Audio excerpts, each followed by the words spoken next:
Hola, bienvenidos a esta transmisión del Ministerio de Salud y Protección Social a través de nuestras redes sociales @minsaludcol en Instagram, Facebook y Twitter, y Minsalud Colprensa en nuestro canal en YouTube. En esta oportunidad estaremos conversando en los próximos minutos acerca de la difteria, una enfermedad reemergente en Colombia que ha reaparecido precisamente en nuestro territorio, puntualmente en el departamento de La Guajira, por efecto de la migración desde el vecino país de Venezuela. Para abordar este tema en los próximos minutos estoy acompañado de 3 expertos en el tema. El primero de ellos, el doctor José Alejandro Mujica. Él es médico, pediatra e infectólogo de la Subdirección de Enfermedades Transmisibles del Ministerio de Salud. Doctor José Alejandro, muy buenas. Muchas gracias, Ricardo. Doctora Luz Amparo Sastoque Díaz, epidemióloga, referente nacional de difteria desde la vigilancia del Instituto Nacional de Salud. Muy buenas. Buenos días, ¿cómo estás? Muchísimas gracias. Y doctor Efraín Andrés Montilla, bacteriólogo y microbiólogo, referente nacional del Laboratorio de Difteria del Instituto Nacional de Salud. Muy buenas.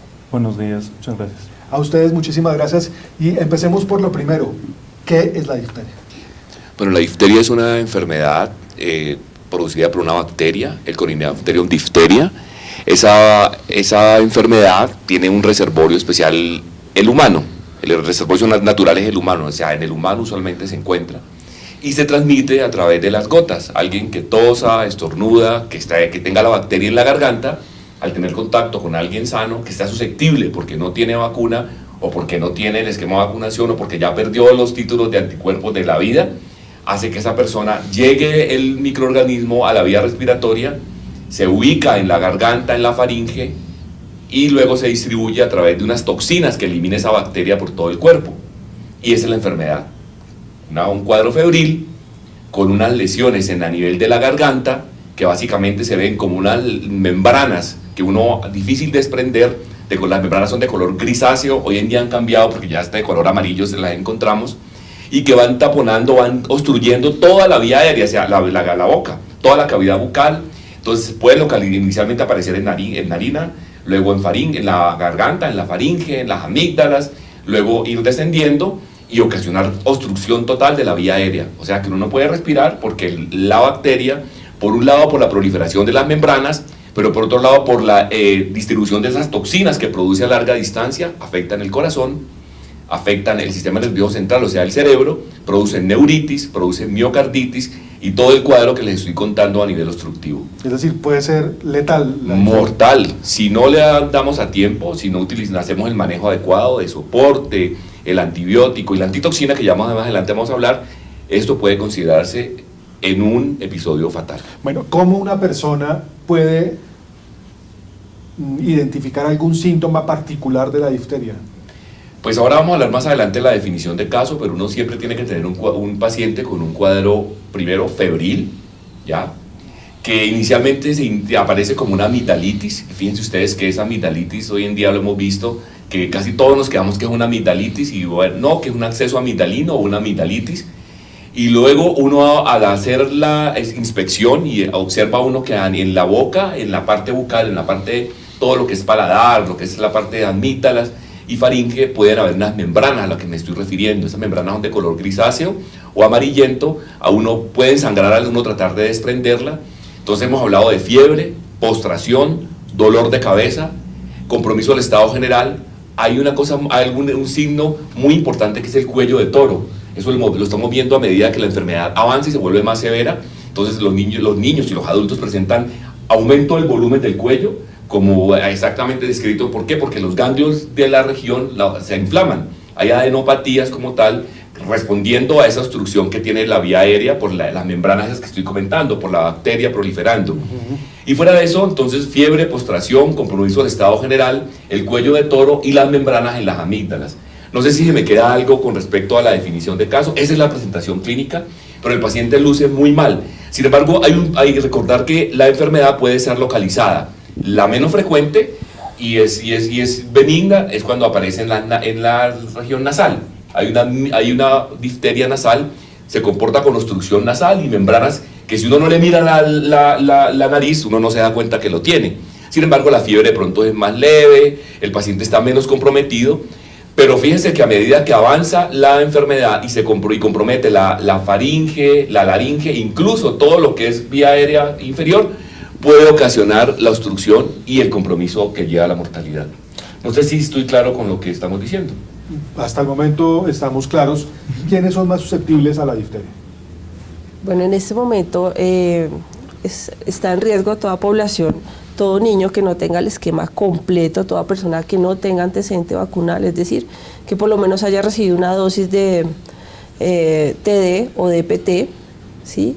Esa es la población que en este momento tenemos susceptible, y pues ahora con el fenómeno migratorio es otro factor de riesgo que en este momento también es evidente, ¿no? La alta migración que se tiene en el país es uno de los factores de riesgo también. Me gustaría recordar que el esquema de vacunación, nosotros tenemos en nuestro país, de acuerdo al PAI, Programa de Inmunizaciones PAI, un esquema que en la edad pediátrica hasta los 5 años incluye 5 dosis, que son a los 2 meses, a los 4 meses, a los 6 meses. Esa se aplica en la vacuna pentavalente del PAI, y ahí está incluida la vacuna DPT, que nos cubre el primer año, 3 dosis. Luego a los 18 meses se coloca el primer refuerzo y va la 4ª dosis de DPT. Y a los 5 años se coloca el segundo refuerzo para completar las 5 dosis que un niño requiere para estar preparado por muchos años contra esta enfermedad difteria. Luego viene un periodo que es en las mujeres en edad fértil. Toda colombiana en edad fértil entre los 10 y los 49 años, que el esquema de vacunación no lo tenga claro, tiene la vacuna gratis en su esquema. Lo mínimo debe tener 5 dosis, de las cuales mínimo se le colocan 3. Ese es el esquema que uno utiliza en mujeres en edad fértil, que uno le recuerda por lo menos de las 5 dosis que debería tener, 3 son las mínimas que le colocan cuando en edad fértil se documenta que una mujer de 10 a 49 años no tiene vacuna. Y el otro grupo son las embarazadas. Todas las embarazadas en Colombia, recuerdan el fenómeno de la reemergencia de la tosferina, y entonces se le aplica tétano, difteria y tosferina, la TDAP en el refuerzo, que se coloca en la semana 26 de gestación a todas las embarazadas en Colombia. Resumiendo, los niños hasta los 5 años reciben 5 dosis, y los refuerzos las reciben las mujeres en edad gestacional de 10 a 49 años y las mujeres durante la etapa de gestación. Eso nos da que durante la infancia los niños adquieren unos anticuerpos que le va a proteger más o menos 95-97% con las 5 dosis. Y se refuerza cuando, en este caso las mujeres, tiene más ventaja, porque son las que están cubiertas con refuerzos desde los 10 años en adelante, y las embarazadas también, por lo mismo que hemos comentado, la pérdida de anticuerpos con el tiempo. Bueno, un tema que es importante, ya le hemos hecho claridad a quienes nos están viendo de cuáles son los síntomas, como el síntoma particular que, si bien le entendí, es entonces el llamado cuello de toro, ¿verdad? Cuello de toro es lo más grave cuando una difteria, el Corynebacterium difteria, la bacteria, está localizada en la faringe. Okay. Y en las primero amígdalas, faringe y laringe. Obstrucción de la vía aérea con el cuello inflamado, que es el famoso cuello de toro. Es uno de los signos cardinales de esta patología. Ok, deben acudir de inmediato al claro, centro de salud. Una de las cosas que hemos aprendido es que como difteria no veíamos hace muchos años, entonces nos olvidó tener ese diagnóstico diferencial. Entonces llega un paciente con un cuadro amigdalino, que usualmente le duele la garganta, tiene dificultad para comer, para pasar alimentos, para tragar, disculpe la palabra, al pasar alimentos le duele, tiene malestar, tiene fiebre, dolor de cabeza, uno lo ve como comprometido, llega donde el médico tiene que estar muy, muy sagaz a la hora de mirar si viene de una región donde ha tenido contactos con personas migrantes. Sabemos que en este caso es de Venezuela, pero la enfermedad también ha estado en República Dominicana, ha estado en Haití, ha estado en Brasil. Si una persona ha tenido contacto con personas que vengan de viaje o ha viajado a esos sitios, tiene fiebre, tiene malestar, tiene compromiso del estado general, postración, amigdalitis, que uno dice, oiga, esa amigdalitis se sale de lo normal, porque le encuentra unas membranas en la faringe, y fuera de eso el cuello de toro, el paciente comprometido, y uno dice, oiga, puede ser una difteria como diagnóstico diferencial. Ok, llega el paciente al centro de salud, al hospital, ¿y cómo es el protocolo desde el punto de vista ya de los médicos o del triage que le deben hacer al paciente? Bueno, ¿qué se debe hacer en estos casos desde la parte epidemiológica? Bueno, todo caso, reforzando un poco la definición que nosotros en este momento se maneja, que la pueden revisar en el protocolo de vigilancia de difteria publicado en la página del Instituto Nacional, al cual toda persona tiene acceso, puede revisar la definición operativa que se está manejando, y es todo paciente que presente amigdalitis, faringitis, que presente placas grisáceas, confluentes, adherentes, y adicional a eso que en su zona amigdalina se observe enrojecimiento. Adicional a eso que el paciente, como decía el doctor Mojica, presente fiebre, malestar general y el aumento del volumen del cuello. En este caso lo queda como un caso probable de difteria. ¿Qué se debe hacer? En ese momento que entra en contacto con el personal de salud, en el caso del médico o el enfermero, debe ser notificado de manera inmediata ante la sospecha de un caso probable de difteria. Una vez notificados, se deben realizar las acciones de vigilancia, las cuales las realizan desde el nivel local. Si esto sucede en un municipio o en el distrito, se realizarán desde ese nivel, y es allí donde se arranca la investigación de caso, ¿sí? Que es pues mirar el paciente dónde estuvo, el antecedente vacunal, su historia clínica, mirar si definitivamente sí nos cumpliría con definición de caso, según lo que les decía hace un momento. Y adicional a eso, pues se implementan otras acciones como son las búsquedas activas comunitarias y también la identificación de los contactos directos. En este caso, ¿quiénes serían los contactos directos? Los personal médico tratante y los familiares, por ese vínculo tan estrecho que hay. Y pues un poco aprovechando este espacio para hacer el llamado al personal, a nuestros colegas, es parte que se ha identificado la no adherencia a las estrategias, a las acciones de vigilancia ante un caso probable de difteria, como es la toma de la profilaxis, la antibiótico-terapia y también la administración de la vacuna en aquellos profesionales que no tienen ningún antecedente vacunal, que no se puede establecer. El ideal es que sean vacunados, reciban la antibiótico-terapia, y al igual esto se realiza con las personas de su núcleo familiar que son contacto directo de este caso probable. Bueno, yo le quería ampliar algo así con respecto al cómo se define el contacto. De acuerdo a la publicación de la Organización Panamericana de la Salud del 28 de febrero y lo ratifican el 16 de abril de este año, ¿cómo se considera un contacto estrecho, un contacto íntimo? En las últimas 5 noches ha tenido contacto con un caso documentado, confirmado de difteria. Últimas 5 noches, menos de 1 metro de distancia, más de 1 hora de convivencia durante los 5 días previos al inicio de la enfermedad. Lo repito, que tenga últimas 5 noches, o sea, 5 días anteriores, que tenga menos de 1 metro de cercanía con esa persona, ese caso índice, más de 1 hora de contacto, imagínense, 5 días previos al inicio de la enfermedad, de este caso documentado, confirmado o sospechoso de difteria. Bueno, llega el caso al hospital, entonces sucede lo que usted dice, ya la evaluación, cuando ya hay una sospecha de que llega el caso, entonces, ¿qué es lo que pasa? ¿Cómo es la toma de las muestras, doctor Efraín? Bueno, perfecto. Es importante recalcar que esto es una bacteria que también pertenece a la microbiota normal del humano, ¿cierto? Entonces, por tanto, el diagnóstico por laboratorio es el que confirma el caso, ¿sí? Por tanto, es necesario que las muestras que se tomen sean de la zona donde están las membranas y exactamente hay que tratar de removerlas para obtener el exudado que está debajo de la membrana, porque en ese espacio se encuentra la mayor concentración del microorganismo. Entonces hay que tratar de remover la membrana y tomar la muestra. ¿Así sangre? Y si sangra, pues si se dificulta mucho, entonces tomar pues de lo que se pueda del exudado encima de las membranas, pero ojalá que se pueda por debajo de las membranas. Se debe recolectar en un medio de transporte EIMS con carbón activado, o se puede colocar en un tubo con sachets de sílica gel, ¿sí? Esas son las 2 formas de transportar, y a temperatura ambiente, sabiendo pues que dependiendo de la zona del país, la temperatura ambiente podemos decirlo que es como entre 2 y 25 grados, ¿sí? Y es importante recalcar que este cultivo sí se encuentra en el POS, ¿sí? O sea, que laboratorios de microbiología o laboratorios de salud pública que pueden hacer el diagnóstico, lo tienen que sembrar en el agar cistina telurito que se encuentra dentro de la guía de laboratorio de difteria que se encuentra en la página del Instituto Nacional de Salud, escogen difteria y obtienen tanto la información del laboratorio como la de vigilancia.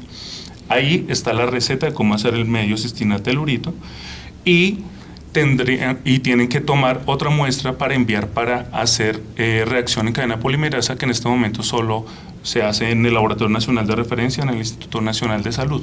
¿Cuántas muestras deben tomar? Mínimo 2, entonces una para cultivo y otra para hacer PCR.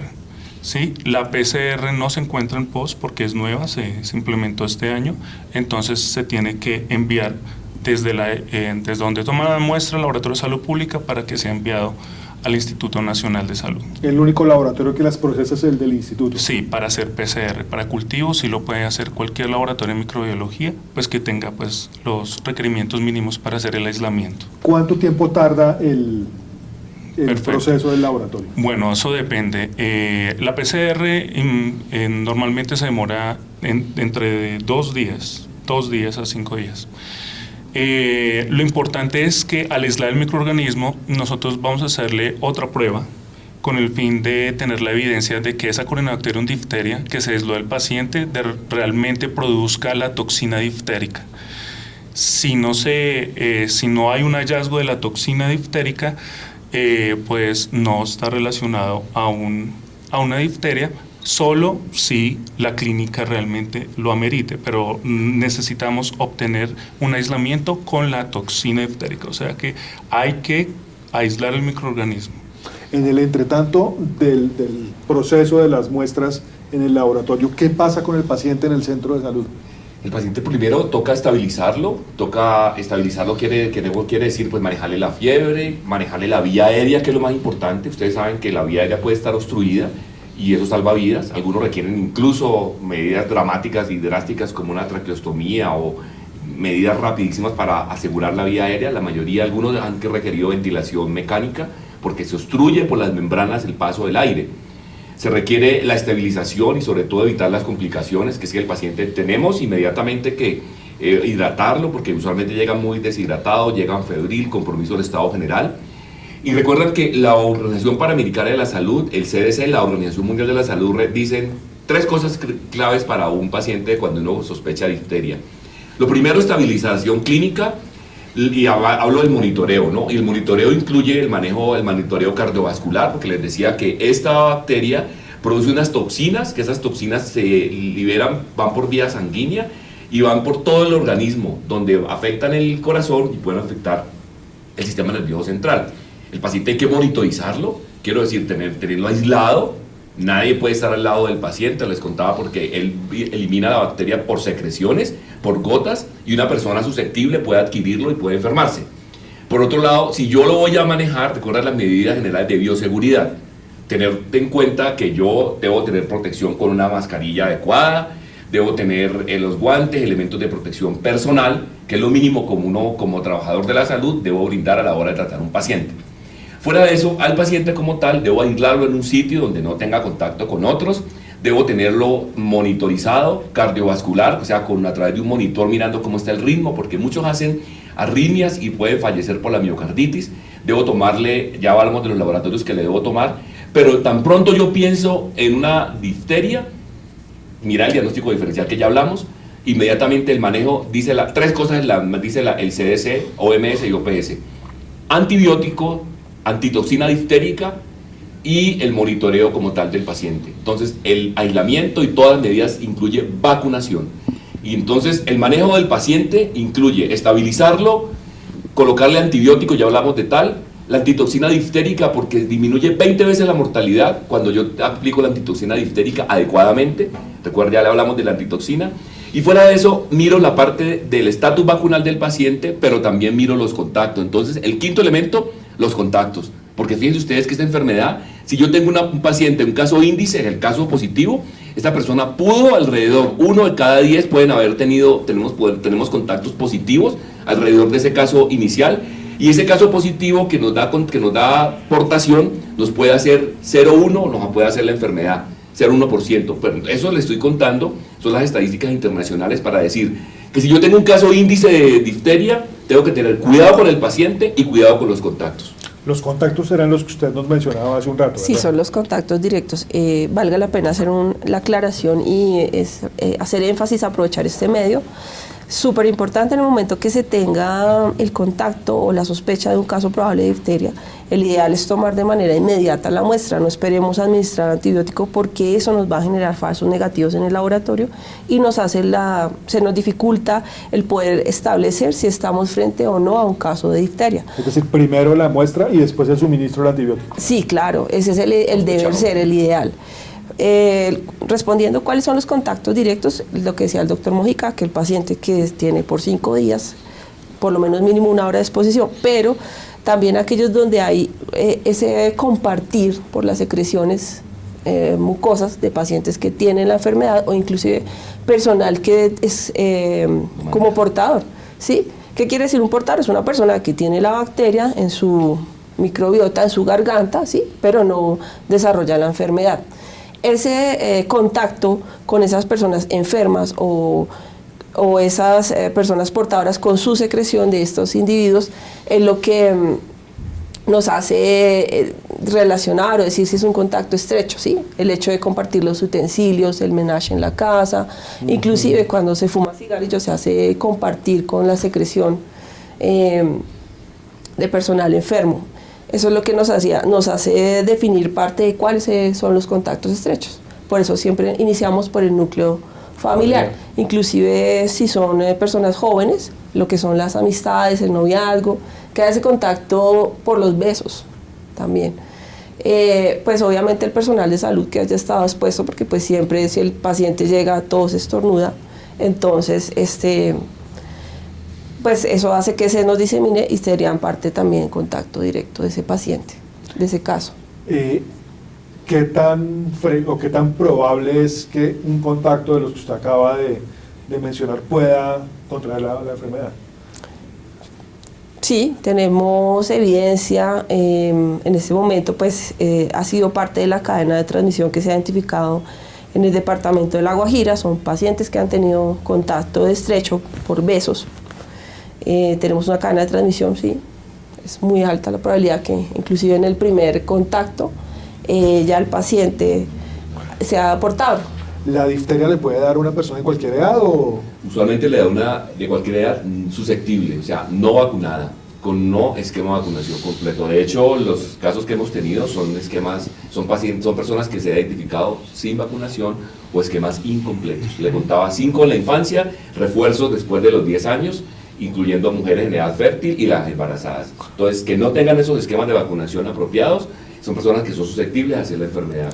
Bueno, adicional a eso, pues también, ustedes saben que el tiempo que nos puede durar la inmunidad en una persona que esté regularmente vacunada, que haya cumplido con todo su esquema, es máximo de 10 años. Otra parte que se ha identificado ha sido en personas que de pronto han tenido su esquema, pero ya son adultos.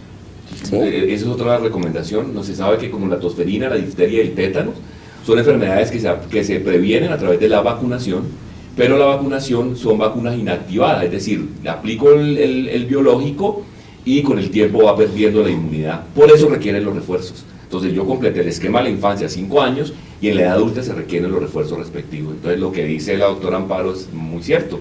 La mayoría donde se han documentado son esquemas completos, pero pérdida de la inmunidad sin refuerzos.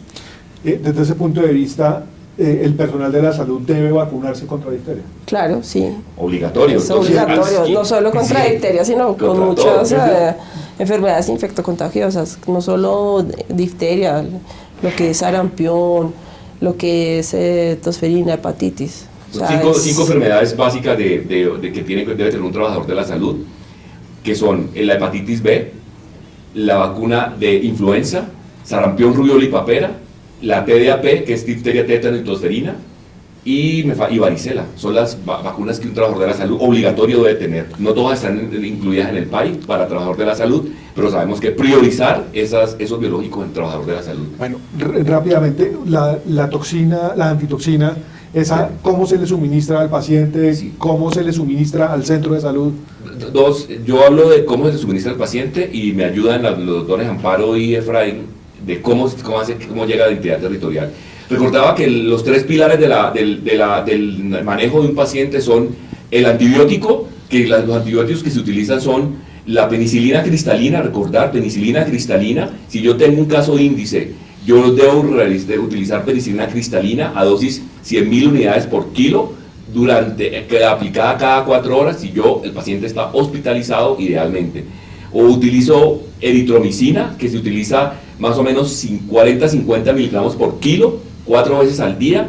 IV, o si el paciente lo tolera oral, que usualmente prefiere uno la vía venosa.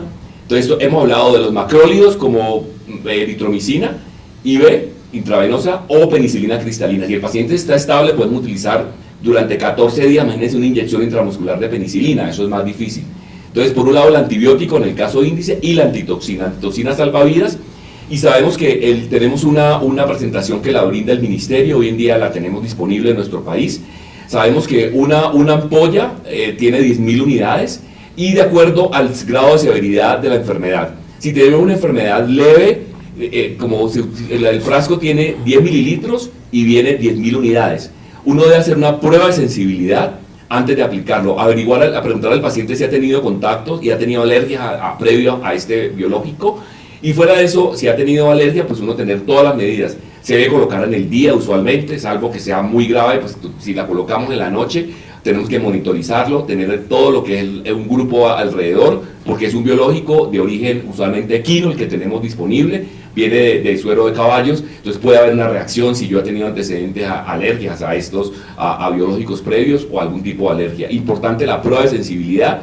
Tomo de la ampolla 1 mililitro, viene de 10, tomo 1 mililitro, lo diluyo en 10 de solución salina y la aplico a una prueba subcutánea con 0,1 mililitro en la parte anterior del antebrazo y miro durante 30 minutos que no haga reacción. Repito, toma 1 mililitro de la ampolla de los 10 que trae, lo diluyo en 10 mililitros, 10 de solución salina y tomo 0,1 y ese 0,1 lo aplico en la cara interna del antebrazo y miro durante 30 minutos si no hay un tipo de reacción. ¿Qué espera uno?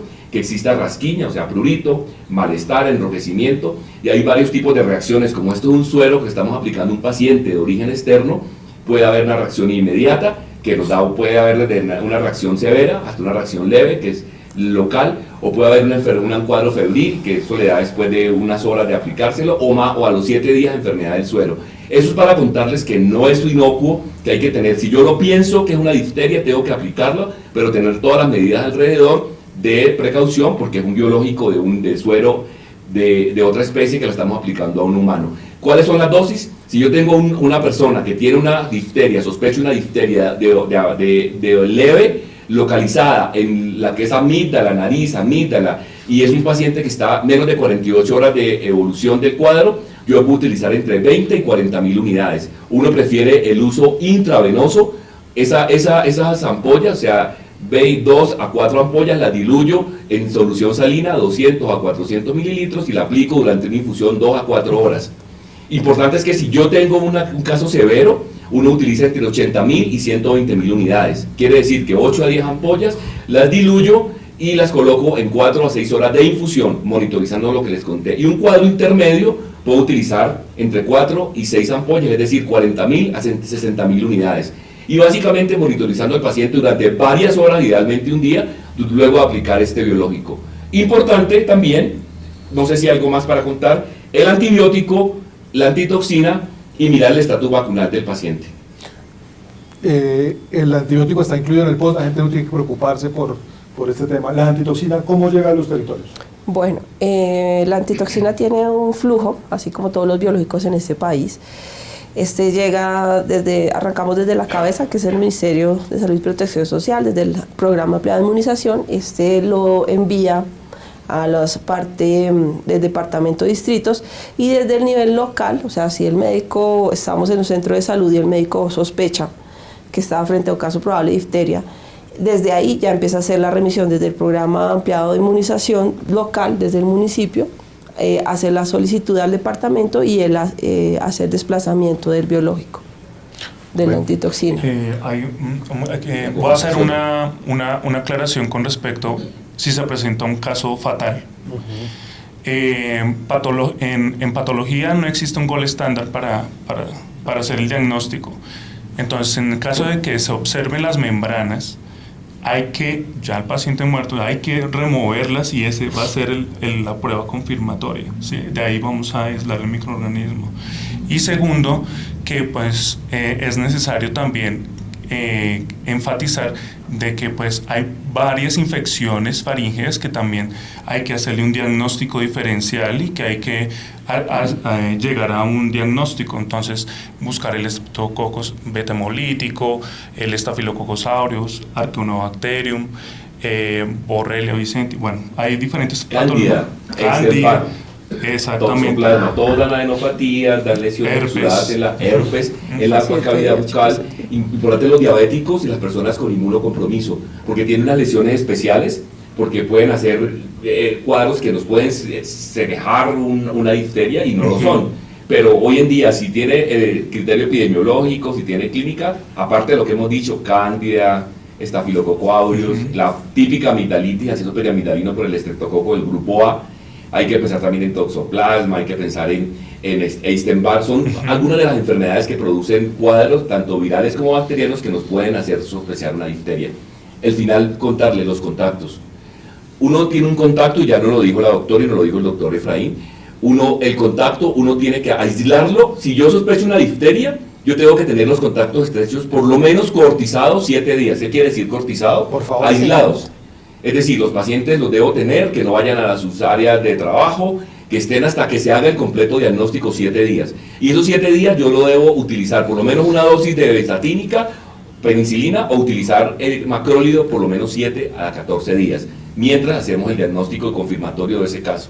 O sea que si yo los contactos los debo manejar, y fuera de eso lo más importante, actualizar el estado vacunal, mirar qué vacuna, cómo están sus vacunas y aplicarle su vacuna respectiva. Y también cuando el paciente se le ha diagnosticado difteria, tenemos el aislamiento, es necesario después de la toma del tratamiento antimicrobiano, después de los 7 días, hacer la toma de una muestra y también a los contactos que han salido positivos, también tomarle una muestra para verificar que hay una erradicación de la microbiota. 14 días de tratamiento de antibióticos para los casos, ¿no? Bueno, muy bien, muy importante. Esperamos que estas recomendaciones que les hemos hecho durante los anteriores minutos pues hayan sido muy prácticas, muy claras, para que haya un tratamiento acertado de estos casos, un tratamiento asertivo en los hospitales, en las regiones del país. Les agradecemos a la doctora Luz Amparo Sastoque, al doctor Efraín Andrés Motilla y al doctor José Alejandro Mojica por estos minutos que hemos dedicado a esta transmisión desde el Ministerio de Salud y Protección Social.